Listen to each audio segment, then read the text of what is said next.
turnover unit sa The Granary Binyan, Laguna. New day, new home. At nandito ulit tayo sa The Granary Binyan, Laguna para mag-assist ng client for turnover. Bago nga i-turnover ang bahay, meron pa tayong punch listing.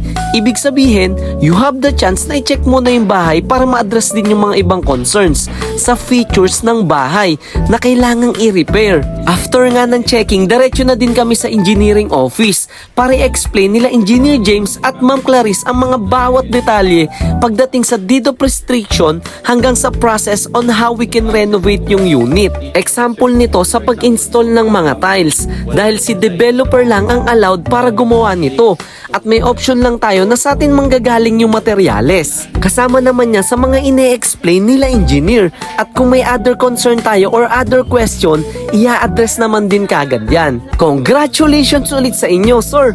Grabe, parang kailan lang nag-i-inquire lang kayo at ngayon, mata-turn over na sa inyo ang bahay. God bless always sa inyo, sir, and more blessings to come. Transforming lives, one home at a time.